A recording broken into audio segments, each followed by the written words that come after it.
and the plagiarism is continuous. The story of Noah and Noah's Ark is taken directly from tradition. The concept of the Great Flood is ubiquitous throughout the ancient world, with over 200 cited claims in different periods and times. However, one need look no further for a pre-Christian source than the Epic of Gilgamesh, written in 2600 BC. This story talks of a great flood commanded by God, an ark with saved animals upon it, and even the release and return of a dove, all held in common with the biblical story among many other similarities. And then there is the plagiarized story of Moses. Upon Moses' birth, it is said that he was placed in a reed basket and set adrift in a river in order to avoid infanticide. He was later rescued by a daughter of royalty and raised by her as a prince. This baby in a basket story was lifted directly from the myth of Sargon of Akkad of around 2250 BC. Sargon was born, placed in a reed basket in order to avoid infanticide, and set adrift in a river. He was in turn rescued and raised by Aki, a royal midwife. Furthermore, Moses is known as the lawgiver, the giver of the Ten Commandments, the Mosaic Law. However, the idea of a law being passed from God to a prophet up on a mountain is also a very old motif. Moses is just another lawgiver in a long line of lawgivers in mythological history. In India, Manu was the great lawgiver. In Crete, Minos ascended Mount Dicta, where Zeus gave him the sacred laws, while in Egypt there was Meses, who carried stone tablets and upon them the laws of God were written. Manu, Minos, Meses, Moses. And as far as the Ten Commandments, they are taken outright from spell 125 in the Egyptian Book of the Dead. What the Book of the Dead phrased, "I have not stolen," became "thou shalt not steal." "I have not killed," became "thou shalt not kill." "I have not told lies," became "thou shalt not bear false witness," and so forth. In fact, the Egyptian religion is likely the primary foundational basis for the Judeo-Christian theology. Baptism, afterlife, final judgment, virgin birth, death and resurrection, crucifixion, the Ark of the Covenant, circumcision, saviors, Holy Communion, Great Flood, Easter, Christmas, Passover, and many, many more are all attributes of Egyptian ideas long predating Christianity and Judaism.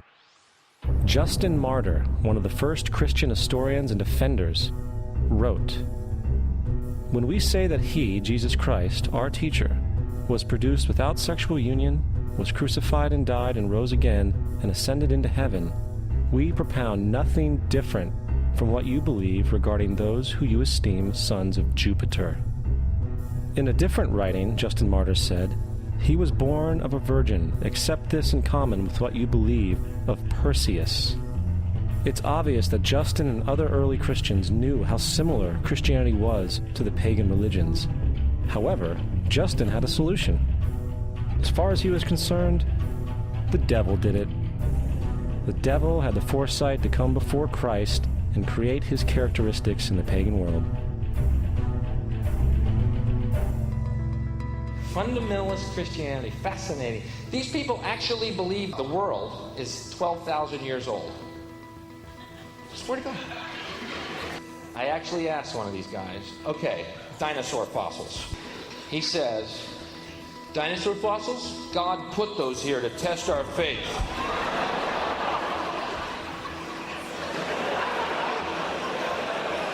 I think God put you here to test my faith, dude.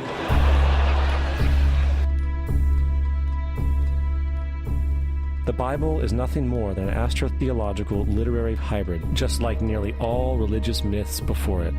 In fact, the aspect of transference of one character's attributes to a new character can be found within the book itself. In the Old Testament, there is the story of Joseph. Joseph was a prototype for Jesus. Joseph was born of a miracle birth. Jesus was born of a miracle birth. Joseph was of 12 brothers. Jesus had 12 disciples. Joseph was sold for 20 pieces of silver. Jesus was sold for 30 pieces of silver. Brother Judah suggests the sale of Joseph. Disciple Judas suggests the sale of Jesus. Joseph began his work at the age of 30. Jesus began his work at the age of 30. The parallels go on and on. Furthermore, is there any non-biblical historical evidence of any person living with the name Jesus, the son of Mary, who traveled about with 12 followers, healing people and the like? There are numerous historians who lived in and around the Mediterranean either during or soon after the assumed life of Jesus. How many of these historians document this figure? Not one. However, to be fair, that doesn't mean defenders of the historical Jesus haven't claimed the contrary. 4 historians are typically referenced to justify Jesus' existence. Pliny the Younger, Suetonius, and Tacitus are the first 3. Each one of their entries consists of only a few sentences at best, and only referred to Christus or the Christ, which in fact is not a name but a title. It means the Anointed One. The 4th source is Josephus, and this source has been proven to be a forgery for hundreds of years. Sadly, it is still cited as truth. You would think that a guy who rose from the dead and ascended into heaven for all eyes to see and performed the wealth of miracles acclaimed to him would have made it into the historical record. It didn't, because once the evidence is weighed, there are very high odds that the figure known as Jesus did not even exist.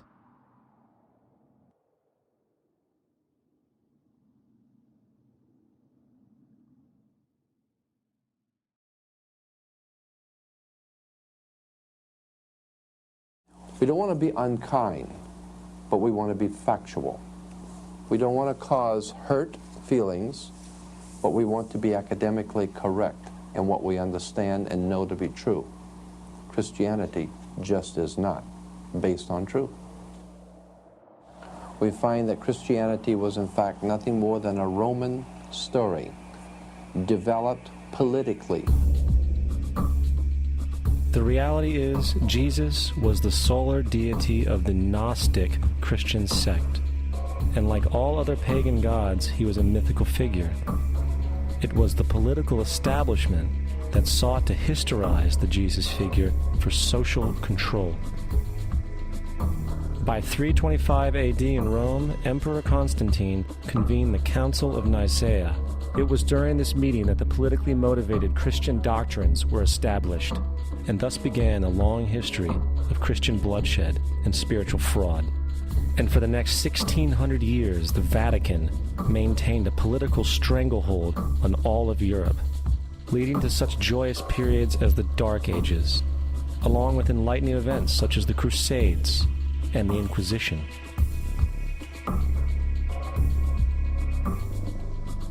Christianity, along with all other theistic belief systems, is the fraud of the age. It serves to detach the species from the natural world, and likewise each other. It supports blind submission to authority.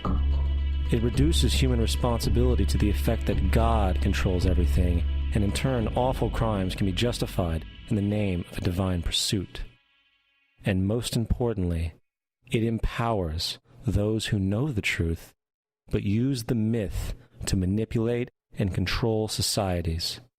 The religious myth is the most powerful device ever created and serves as the psychological soil upon which other myths can flourish.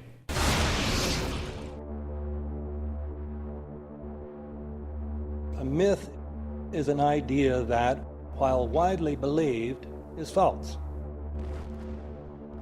In a deeper sense, in the religious sense, a myth serves as an orienting and mobilizing story for a people. The focus is not on the story's relation to reality, but on its function. A story cannot function unless it is believed to be true in the community or the nation. It is not a matter of debate.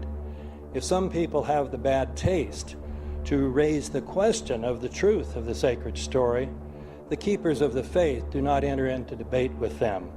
They ignore them or denounce them as blasphemers. It is wrong, blasphemous, and sinful for you to suggest, imply, or help other people come to the conclusion that the U.S. government killed 3,000 of its own citizens.